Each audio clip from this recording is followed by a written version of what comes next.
แจกสูตรเฮ็ดน้ำนาค่ะซอยจ้าผู้ใดที่ว่ายังเฮ็ดบ่เป็นมาเบิ่งคลิปวันเด้อค่ะพ้องมาเฮ็ดเป็นแน่นอนเนาะเพราะว่ามันบ่ได้ยุ่งยากอีหยังเลยทุกคนเนาะถ้าทุกคนมาเห็นคลิปวันทุกคนต้องเฮ็ดเป็นแน่นอนขั้นตอนแรกก็คือข้างหม้อใส่น้ำมันเนาะตัวนี้ก็คือแบบน้ำมันที่ทุกคนใส่ในครัวเหือนทะเลยาแปลกเด้อว่าเป็นอย่างน้ำมันวันจึงเป็นก้อนเพราะว่าวันเอาใส่ตู้เย็นมันก็เลยเป็นก้อนเนาะทุกคนเนาะแล้วก็ข้างจนน้ำมันร้อนแล้วเฮาก็เอากระเทียมที่เฮาทุบหรือว่าเฮาตำหั่นนะมาเจียวเนาะทุกคนเจียวคนไปคนมาจนว่ากระเทียมหั่นนะกระเทียมหั่นนะมันออกแบบเหลืองอยากออกไหม้นิดนึงเนาะได้ประมาณนี้แล้วหลังจากนั้นเฮาก็สิมาเกียมในส่วนเครื่องเนาะก็คือนี่เด้อที่เด็ดของ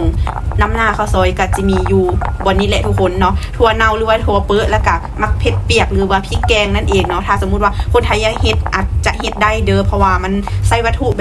ดิบแบบคล้ายๆคือกันนะทุกคนเนาะแต่ว่าเพียงแต่ว่าบางคนอาจจะบ่ฮู้ซื่อๆเนาะหลังจากนั้นวันก็จะเอาเละมักเผ็ดเปียกที่เราเตรียมไว้นะทุกคนมาตำหอมนี้มันจะใส่แบบยางละน้อยเด้อเพราะว่าวันอยากให้มันคงความแซ่บนะถ้าสมมติว่าเราเนาะค่ะเขาใส่ลายมาจิเค็มเนาะทุกคนเนาะ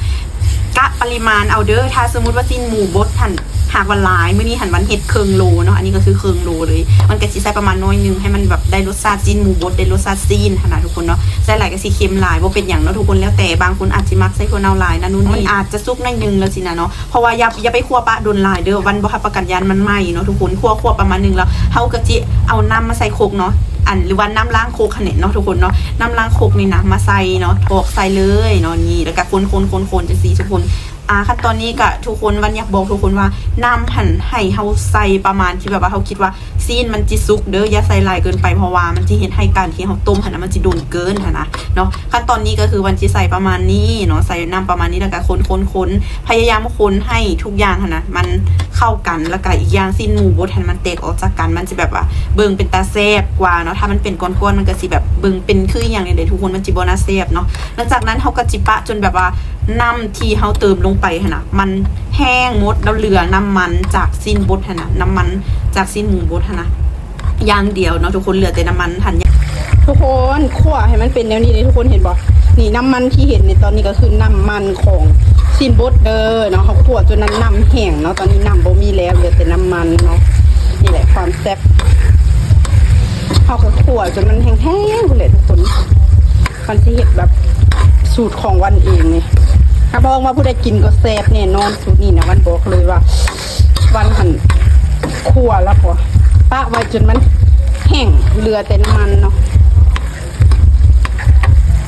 ขั้นตอนนี้เนาะวันจะบอกเลยว่าวันเติมเพียงแต่แป้งนัวเด้อแป้งนัวกับน้ำตาลเด้อเพราะว่าวันอยากให้มันได้ความหวานเนาะเพราะว่าเฮาสิเอามาพันเลยนะปกติที่ว่าเฮาเฮ็ดเป็นข้าวซอยโซเข้าใจบ่ทุกคนข้าวซอยโซที่วันเคยเฮ็ดทั่วไปนะเฮาจะต้องเอาแบบว่าน้ำตาลมันจะบ่ใส่มันจะใส่แต่แป้งนัวอย่างเดียวแล้วหลังจากนั้นเขาก็จะมาปรุงอยู่ที่ถ้วยของไผ่ของมันเนาะแต่ว่ามื้อนี้หันวันที่เป็นข้าวซอยพันมันก็เลยว่ามาปรุงอยู่หน้าข้าวซอยนี่เลยเนาะแต่ว่ามันจะใส่แต่2อย่างนั่นแหละทุกคนใส่แต่น้ำตาลแล้วก็ใส่แป้งนัวเพราะว่ามันมีความนัวของเจลแล้วก็มีความนัวของมีก็มะเผ็ดเปียกแล้วก็มีความนัวของมีความเค็มของถั่วเน่าแล้วเนาะบ่ต้องใส่อย่างเพิ่มแล้วก็แซ่บเนาะกระเซ็ตเป็นที่เรียบร้อยแล้วจ้าเนาะฮอดขั้นตอนนี้ก็พร้อมเสิร์ฟเนาะนี่มันก็จิมาตัดเส้นอันนี้เป็นข้าวซอยแผ่นเด้อเนาะปกติมันจะมีเป็นเส้นแต่ว่ามันนี่มันซื้อแบบแผ่นเพราะว่าเจียวมาห่อข้าวซอยเนาะมันก็จิตัดแล้วก็เรียงแบบนี้เนาะเดี๋ยวมันจะให้ไอ้จันซิมก่อนเลยป่านบังคับทุกคนไอ้จันเราว่าเราอิ่มแล้วเราอยากกินเพราะว่าเราหาก็กินข้าวแล้วหั่นนะทุกคนหาก็กินข้าวแล้วไผสิอยากเนาะแต่ว่าวันก็บังคับกินเพราะว่าหยังเพราะว่าแบบมันจะให้เราซิมหั่นน่ะเรากับว่าแซ่บสินะทุกคนจักว่าแท้ว่าตัวมันก็บ่จักเนาะทุกคนเนาะเฮาก็แบบบังคับให้เรากินก่อนหั่นนะคลิปนี้ก็หมดเพียงเท่านี้เด้อ